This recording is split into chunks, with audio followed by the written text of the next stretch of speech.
Bonjour à tous. Aujourd'hui, je suis ravie de vous présenter Graziella, une de mes modèles fétiches qui a été donc ma source d'inspiration pour plusieurs projets déjà. Cette fois-ci, elle est venue chez nous pour qu'on fasse un petit shooting pour elle, donc avec quelques maquillages qui lui ressemblent sans la transformer. Nous avons commencé avec un petit maquillage tout à fait naturel, donc simplement une petite correction de la peau, unification du teint, etc. Quelques petites ombres et petites lumières par-ci par-là. C'est ce que je vais vous montrer aujourd'hui. Donc, comme vous voyez, Graziella, elle est déjà naturellement très jolie, mais avec un peu de maquillage, on peut faire quelques petites choses, comme je vous ai dit, donc unifier le teint, etc. Et ça va quand même donner quelque chose de beaucoup plus souple, beaucoup plus uniforme en fait sur les photos. Donc, pour commencer, j'ai nettoyé sa peau avec un peu d'eau micellaire de Bioderma et un tout petit peu de crème hydratante qui permet, comme je vous dis à chaque fois, donc de réhydrater la peau et de créer un petit film tout léger sur la peau qui va aussi la protéger, mais qui va donc nous aider à appliquer le fond de teint de façon uniforme. Alors, j'utilise un fond de teint de Make Up For Ever qui est tout à fait bien comme couleur en fait pour sa peau, mais tout au début ici, quand je fais le centre du visage, je mélange ceci avec un fond de teint, juste une petite goutte de fond de teint d'une couleur plus claire, comme ceci, ça apporte déjà un peu de lumière, donc autour des yeux, le nez, autour de la bouche. Et alors ici en fait, avec le plus grand pinceau, j'applique tout simplement le fond de teint de sa couleur uniquement.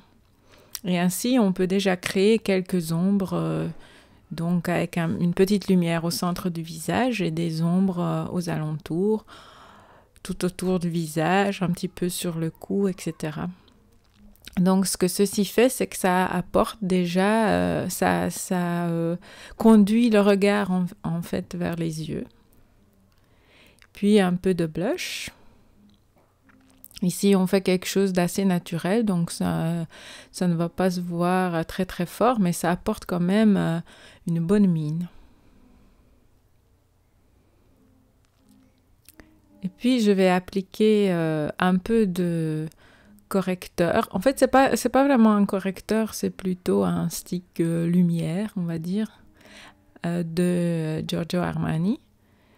C'est un peu le même principe que les touches éclat de Yves Saint Laurent, etc. Donc, ça ne corrige pas vraiment très fort les cernes, mais ça apporte un peu de luminosité. Donc, ça va rendre quand même la peau un petit peu plus claire, un peu plus lumineuse. Et si donc on fait les photos à l'extérieur ou avec des flashs, etc., ben, ça va attirer un petit peu plus la lumière. Et ainsi, ça unifie encore plus le teint autour des yeux. Ça rafraîchit le regard. Aussi dans le coin interne des yeux, si vous avez un peu plus d'ombre qu'il ne le faudrait. Tout légèrement, et j'estompe donc avec les doigts très légèrement.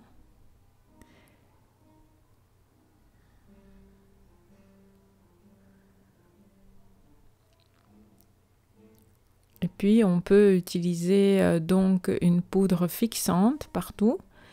Moi je crois que je n'ai pas trop fixé parce que je voulais que ça reste un petit peu lumineux. J'ai juste appliqué ici un peu de poudre bronzante donc pour sculpter le visage. Donc sur le haut du front, sur les tempes et les côtés du visage. J'ai poudré quand même, apparemment, légèrement au centre du visage aussi. Je ne me rappelle plus de tous les détails car on a fait ceci il y a une semaine et je fais ça toujours un petit peu au fur et à mesure comme je le sens, donc je ne me souviens pas toujours de tous les détails. Alors sur les lèvres, quand je veux un résultat très naturel, j'applique ce crayon qui est très bon marché de Essence, mais c'est vraiment la couleur qui donne tout à fait naturel sur les lèvres, légèrement rosé, mais vous allez voir sur les photos, ça fait juste une bouche très naturelle. Et quand on applique une couleur aussi, on va dire, neutre, on peut même carrément corriger les lèvres un petit peu si c'est nécessaire. Alors Graciela, elle a des lèvres magnifiques, absolument pas besoin de correction ni rien.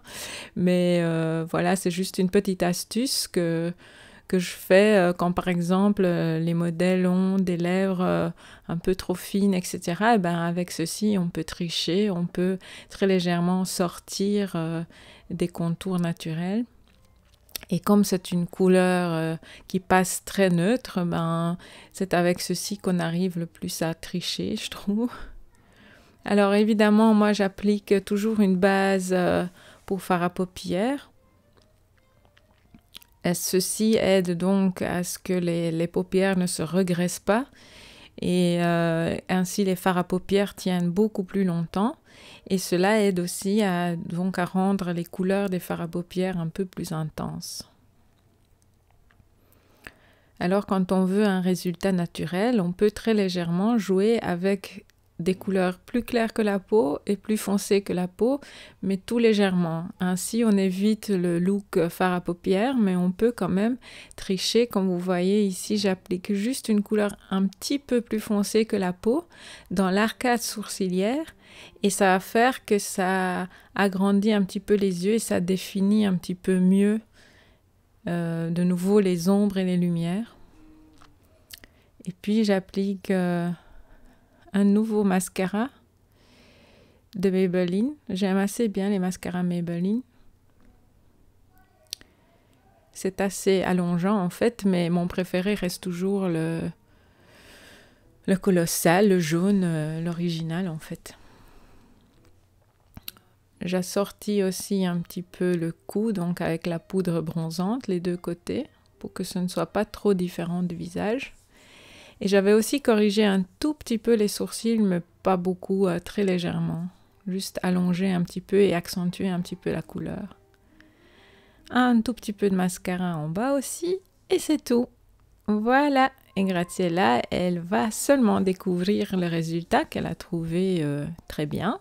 Et donc, comme vous voyez, ça aide un petit peu. Évidemment, elle est déjà jolie au départ, donc il ne faut pas beaucoup. Mais ce petit peu peut en fait rendre le visage vraiment plus joli, plus uniforme, plus lumineux. Donc, ça peut aider même quand on veut avoir un résultat très très naturel. Souvent, je fais ceci même sur des mariés qui n'ont pas l'habitude de se maquiller, qui veulent juste être naturelles et se ressembler et elles ne veulent pas être transformées. Alors, voici ce que je fais. J'espère que ce résultat vous plaît et que vous avez pu découvrir quelques petites astuces dans cette vidéo et qu'on se verra très très bientôt pour de nouvelles aventures. Ciao!